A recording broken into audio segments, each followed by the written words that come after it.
Hey y'all, welcome to the Team LoCoFit Roundtable, hosted by me, Laurin Conlon, owner of Team LoCoFit. Each week, I am joined by one of our coaches to dive headfirst into the nutrition, training, mindset, and coaching strategies we use with our clients. If you loved the show, please subscribe, leave us a review, tell a friend, you know the drill. And for more information about coaching, the programs we offer, and additional content, visit teamlocofit.com. Positive work environment. All right, we are back, and Jill has something to tell you guys. What is? Please tell everybody what you wanted to say. We've made an upgrade, you guys. We now have English. Oh my god. You are Yoda. I'm now Yoda first. Big news. And then we also have a complaint bucket now, because Lauren's just working so hard over there at HR. We have this running joke that I'm the HR department, so if there's any complaints, I just throw them to the side and I read them, and then obviously this is a joke, but I was we just have, most people have a complaint jar. We have a complaint bucket. Complaint box where you just put your comments or suggestions in. We just threw the box away. We have a bucket now. We have a bucket. Nobody thinks we're funny. This is all inside jokes, and this is a great way to start a podcast, but we're just feeling silly today.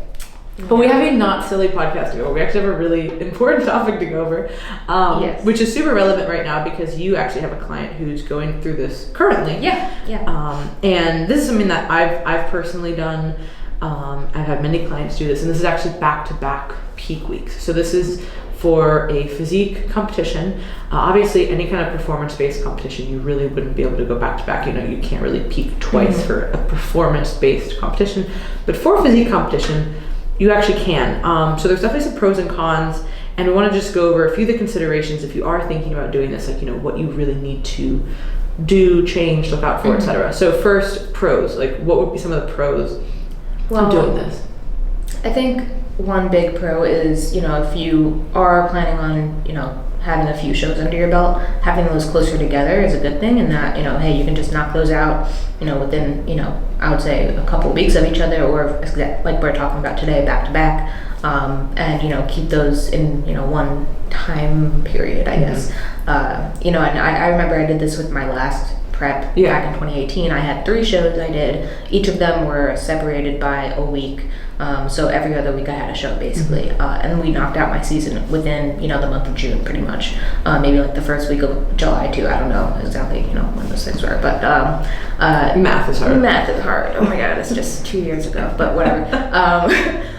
But yeah, we did that myself, in my last prep, and it was super easy because I could just gear up for that season, and between shows I could again just push hard for another week and then peak again, and then it just makes things super easy on the client that way. Yeah, I would say that the main benefit of doing back-to-back peaks would be it's not hard to transition in and out of that competition mindset.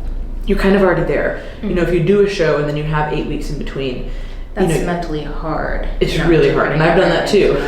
And that's really hard because if you've done the first show or the first few shows, let's say, and you are ready, it's really hard to hold on. Mm-hmm. Obviously you can get a little bit better. Mm-hmm. That's obviously the goal. But it can be mentally challenging. So if you are in a position to where you can do back-to-back shows, I would say that it's something that's pretty ideal. Now, for the national shows, if you're doing, the national show circuit, you're trying to earn your pro card, it's not always a possibility. This year, of course, it's been totally fucked, but most years there are several weeks in between shows, no matter what show you pick. Mm-hmm. But if we're talking about qualifying shows, if you're just starting out, this is a really good option. And then, but I would say that the cons obviously are, if you're not ready, doing a back-to-back show isn't really ideal. It's really not the best option. Just 8 weeks might be great in between. Yeah, there's no way you can make any kind of improvements or changes when you literally go right into another peak week. You can slightly improve your peak. Mm-hmm. You're not going to improve your physique by a ton. So if you are in a position to where you're obviously we always want to bring our clients in ready to each show. That is the goal. Mm-hmm. We want somebody to be 100% ready for each show that they're doing. But, the reality is some people live in areas where, they might not have a lot of show options, right? Yeah. They might not be able to travel all the time. So sometimes it's like, hey, we thought you'd be ready, or, we wanted to do this one early or whatever. So sometimes having longer breaks in between shows can be really helpful. Also, if you do have a longer break, you can reverse into the show, which is super positive, which we could do a whole other episode on. Yeah. But yeah, so there's definitely pros and cons, of course, like anything. So I would definitely suggest that if you have this opportunity, it's really nice, particularly just because, again, mentally, you're just already firing. Yeah, and I've noticed that difference as well with, one of my other clients who recently ended her season, but between our 2 shows of the season, we had about, I would say 4 to 5 weeks in between. That's not 8 weeks. If it was up to 8 weeks, I probably would have cut it off just because we've been, dieting hard for some time. But, even just like 5 weeks, we could really tell that she really emptied the tank by the time we got to that second show. We came in better and we got a little bit leaner. So again, pros and cons here, but I did notice a difference mentally with, just being able to really get back into that mindset and really just dial things in again and get right back into it. Yeah, it's much harder. And I mean, even down to the stupid stuff like for peak week, if you're used to measuring your sodium and it's just a pain in the ass, right? But if you've already done it, you're like, well, okay, I'll just keep doing it. It just becomes a lot easier. So just one of those things. But one of the, one consideration that you do have to factor in is the tan. So if anybody is familiar with a bodybuilding tan, it is very, very dark. And obviously the paler that you are, the more tanner that you need. So me in particular, I'm somebody who is very pale, but also just doesn't take color very well. Some people are pale and they take color great. I'm just not, I'm just like the worst tanning subject. So if I can nail it down, I know anybody can. But that does mean that I have a lot of coats of tan on me. So people often ask, okay, well, what do I do in between?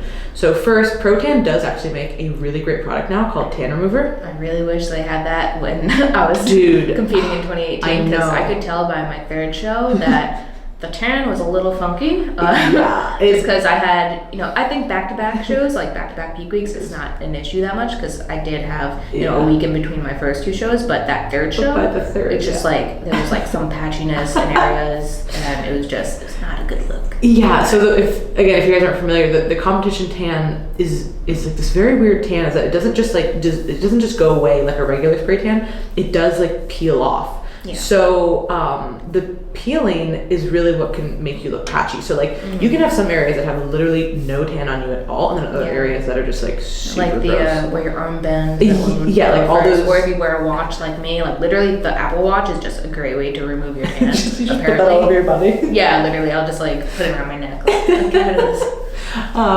So the tan is going to be kind of a pain in the ass to get off, but Pro-Tan does make this tan remover product. It's great. It's basically it's like this little mousse. You put it on, you let it sit for a few minutes, and then you take a shower and you scrub, and you do that for a few days. And now you might not get all of the tan off, but you can get a lot of it off. You can moisturize so your skin is kind of like recovering, and then you're gonna have to go right back into the tan. But that is something that you're gonna have to be prepared for. And some people, again, everybody's very different. Some people are super like, no, my skin takes it, whatever, it doesn't really matter. For me, like I said, I've had the worst of the worst tanning experiences, so I've had to go through all of those things. So if I can get through it, anybody's can get through it. But it is motivation. It is. Yeah, I am motivation, guys. I mean, pretty much. Another consideration is the night after the show, right? So everybody knows after the show, I'm gonna go eat this. Yeah. I'm gonna go drink that. I'm gonna do it. Treats or backstage and 20,000 calories. Whatever's going on, right? And we fully support people going out to eat. We fully support celebrations. Like we are not some of these coaches who, like, oh, go have a bowl of oatmeal and fucking cry. Like no, like I'm not. First of all, no. If you've listened to any of our stuff, you would know that that's not what we're suggesting. For like if we're talking like one show, we don't have anything immediately planned. Normally we tell the clients, hey, go have a meal out, enjoy yourself. Next day even have a couple like 2 or 3 square meals a day like in that day on track. To kind of have like that mental break. After dieting. For sure. Like we want people to go out and eat, and actually I found that encouraging that gives people that like, oh, okay, well I can have this, and then that stops that snacking and that overeating and that like, oh, well I need to just get it all in and get in the pantry. And of course that might still happen, but it generally lessens that a lot. But if you do have a show, back to back, whether it's a week or even 2 weeks, you're going to have to be a little bit tighter on that meal. You're not going to be able to go and order every single thing. But it doesn't mean that you can't go out. And like, I know for me, like, I'm remembering the one show that I did, it was back to back, and basically we still went out to Cooper's Hawk, which is like one of my favorite places. And, like, I had a piece of bread, I had a little bit of an appetizer, I had a very like square meal, like it wasn't anything like out of control. I had like a glass of wine, and then it was like, cool, like I'm good. Like I still got to enjoy a meal. I didn't get like a triple cheeseburger, which I wouldn't get anyway because I don't eat cheese, but you know what I'm saying? Like I didn't get like this crazy extravagant meal with like 20 milkshakes and all this. Like no, I had like a 20 milkshakes, please. Please. Listen, I have zero like satiety in my body when I diet, so I could probably have 20 milkshakes, and the limit does not exist for ice cream with me. So yeah, that's right. I feel that. I know, it's so bad.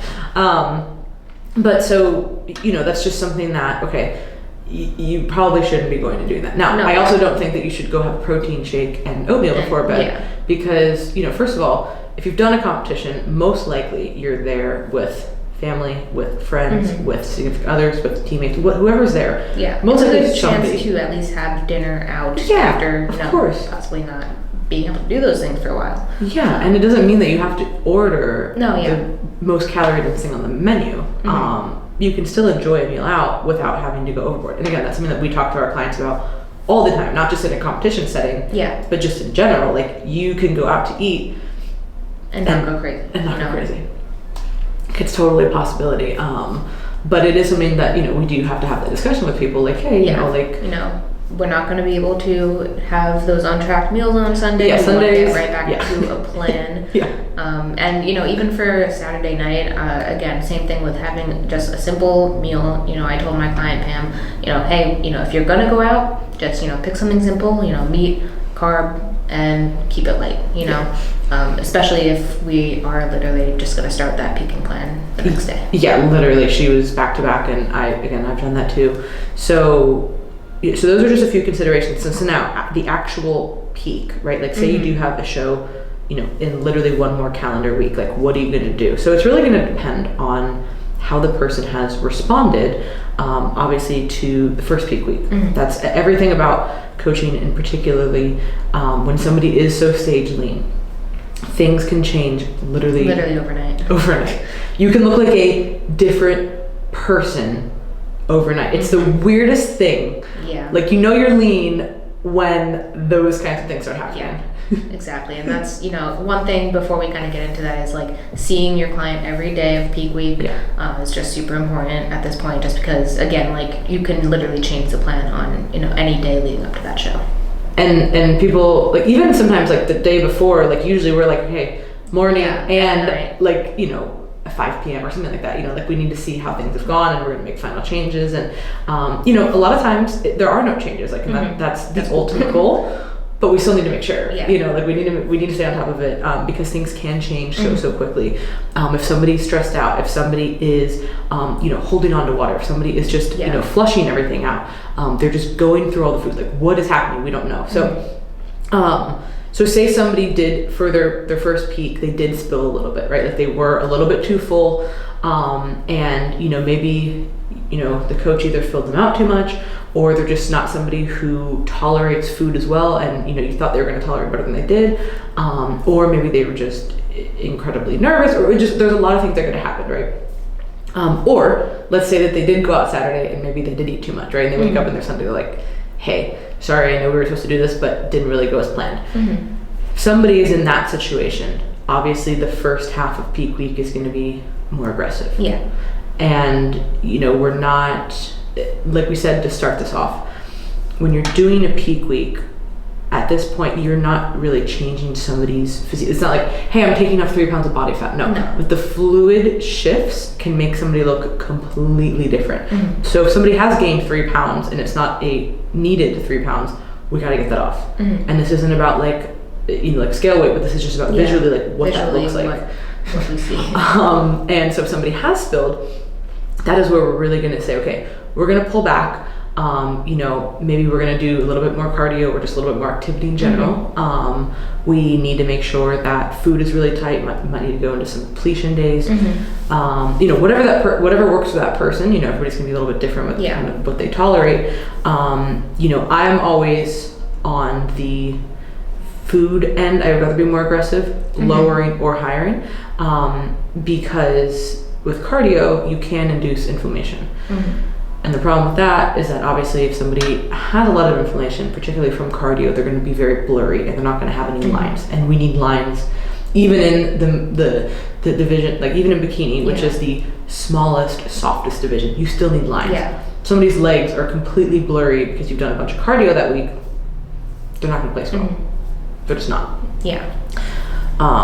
So those are considerations for if somebody is spilling, or just happen to just fill up too much on the day of the show, or maybe that night, whatever it might be, you as the coach, really have to be like, all right, we need to get aggressive and not be afraid to be aggressive, because that is really when things like the scale weight comes into consideration. Yeah. People like, normally we're always like, scale doesn't matter, like we want to just see progress. Not that week. No, yeah. Because not that week. This is kind of where we can compare, like, oh, we went into peak week at this weight, and we ended peak week at this weight, and we're going into the next peak week, 4 pounds heavier. Yeah. I mean, then that's something that we really need to peel off. Yeah. Now I will say that weight is very funky during peak week, and it is not uncommon for somebody to drop weight. No. During peak week, even as we're adding food, because again, we're bringing down the cardio, we're bringing down that inflammation, and just with all the manipulations and everything being so perfectly regulated, down to the foods that you're eating, the sodium you're eating, the fluid, everything is exactly on point. So I don't even like people to compare their like everybody has stage weight, that they're used to, but I'm like, okay, what was your pre-peak week weight almost? Because it's like, it's kind of, whatever happened there, like it could have been a funky week and it could be like just an inflated low, But yeah, so like if you started, like you said, peak week, 4 pounds lighter, and we're not talking about the end of peak, we're talking about the beginning, and now we're at this next one, it's like, all right, this is definitely, and if you look better, that's fine, but if you look worse, we're gonna do something about that. Yeah. Now, opposite. Somebody was too flat, right? So say, again, being flat can be for a bunch of reasons. Maybe the coach wasn't aggressive enough with adding food, which is a possibility. Water or sodium could be off. Those, electrolyte balance is really, really important when we're talking about physique sports. That could be off. The person could be going through something incredibly stressful that week. They, maybe they were like moving around a lot and feed a ton. Work stress, family change, like something could have happened, right? To where they're just now blowing through the food, or just in general, something happened and they're just, again, going through everything, and you tried to fill them out, but they just didn't. And sometimes like you can have the best peak, you can be the best coach, you can be the best everything. Sometimes it just happens, Obviously, again, that's why we try to make sure that we stay on top of things every day. But sometimes shit happens and people just come in a little bit flat. So the problem with being flat, and some people will be like, oh, well, that's fine.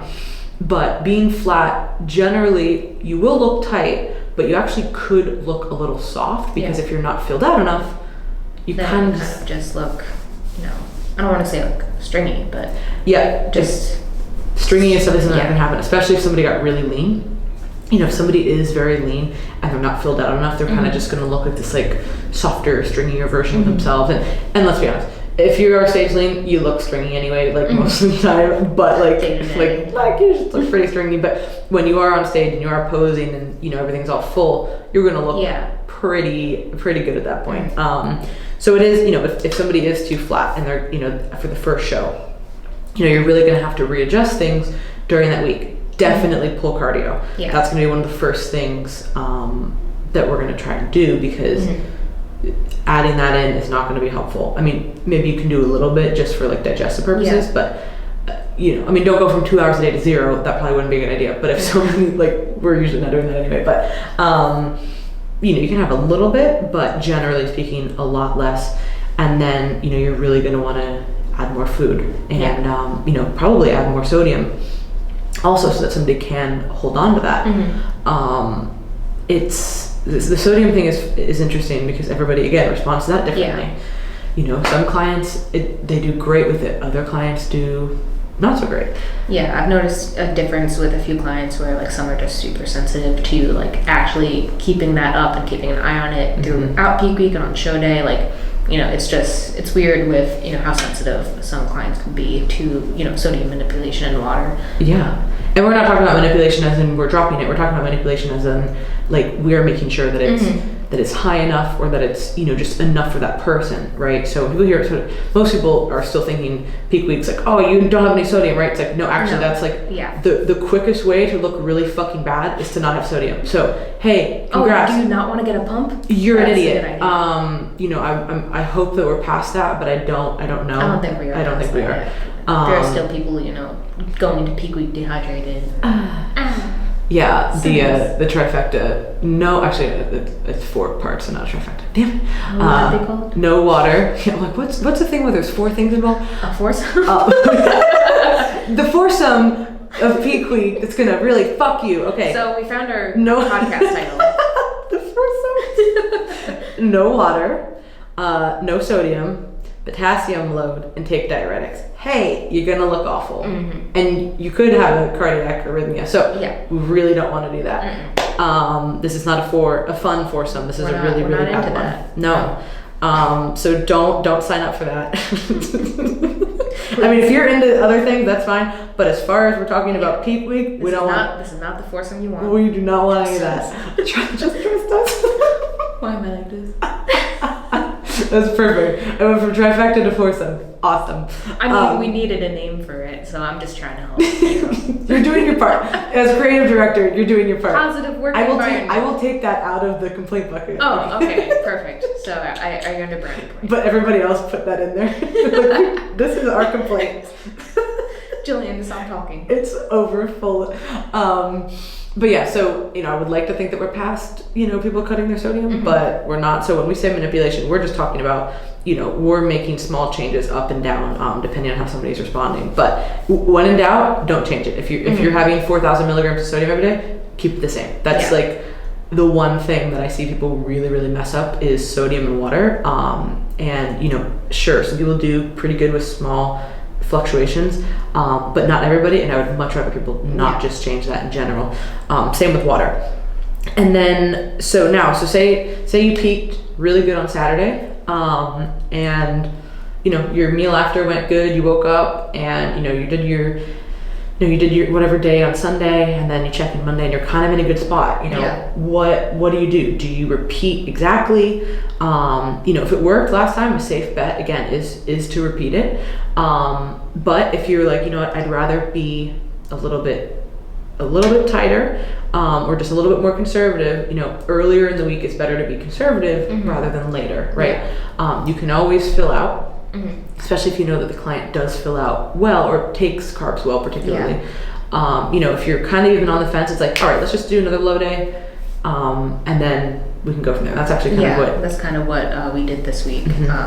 She's looking really good, my client, but just to be conservative, drop cardio down a tad, and things are always going to be a little bit wonky since we typically like to start peak week on Saturday, but we're pretty much starting it on Sunday, so things get pushed back a little bit. So another lower day for her, and then we kind of just have to take it on a day by day basis just to see how she responds, because as we add in carbs, that's going to determine if we make any more changes. And she's in a position to where she did tolerate the carb load pretty well. So if we do need to add stuff, she'll be fine. So it's one of those things that, again, if you have a client who's really, really sensitive, be a little bit more conservative. If okay, this person's gonna be able to add more later in the week, like that'll be good. And as Jill said, just to reiterate that this is a day by day process.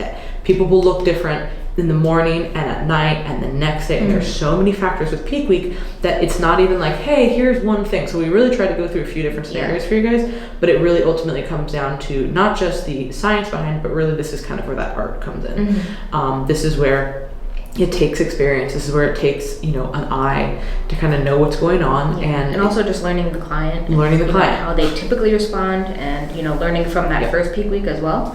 So then you guys can go forward and know, like, these changes are probably going to benefit the client most, and then take it from there. And what are some things that you look for typically before even peak week, before we even do the peak week, to kind of know, okay, how's somebody going to tolerate this? Well, typically, if I do add in refeeds later on, especially when we're lean enough, I see that a lot of girls can tolerate them better, but not everyone's going to be like that. But to keep an eye on how they look with refeed days, I ask for, hey, send me photos the morning of, the day after, and even 2 days after sometimes, just to see where they may look best, and also just looking for how their weight responds too. Just because I know my client who's peaking this week, she responds really well to refeeds. She ends up usually dropping weight a little bit after them, or just maintaining, which is a good sign for just peak week in general, to see that we can be a little bit more aggressive with her. But those are pretty much the first things I like to look for, just seeing how they respond to those higher carb days. Yeah, no, that's usually, that's one of the best things that you can do, especially if somebody's gotten leaner. When they're starting to prep, how they handle the refeed or really anything is not really going to be a great indicator. If you're a few weeks out, you're a few pounds out, you're going to really be able to tell now. And it still, again, could be different because every week is different, and once somebody is at that stage lean position, things are going to change. But that's where it takes, that careful eye and just kind of checking in and, really staying on top of stuff and really, learning the client. And also being open to knowing that this is something that, everybody can kind of fall into this trap, the client and you as a coach. Oh, this worked last time, it should work again this time. Not always. Not every prep is the same. Not every peak week is the same. Not every dieting phase is the same. No, I've worked with people for years, and each year is a little bit different. Each peak is a little bit different, and if we can repeat it, amazing. I love it. Great, so awesome. So easy. But if not, we need to be able to change that. We need to be able to take in that feedback, and be open to that feedback, and asking the right question. As the coach, you need to ask the right questions, and as the client, you need to be open and give the right feedback. That's just really important, of course, with everything in prep, but particularly when it comes to peaking, and particularly when it comes to being an online coach. We obviously do try to go to some of our client shows, but we can't go to every show. It's not possible, and sometimes we have multiple clients on the same day, all different places. It's just not even an option. This weekend I have somebody in Charleston, and then I have somebody in Japan. I can't be at both places. So wait, what? But I know it's bullshit. This is bullshit. Complaint bucket. That would be so cool. Yeah, right. It's getting full. This is why we need a bucket. But yeah, so if you guys have any other questions, of course, let us know. You can send us an email at info@teamlocofit.com. And then for anything else, whether it's articles, other podcasts, applying for coaching, programs, etc., all that stuff is on our website, teamlocofit.com. And we will catch you guys next time. I think we did.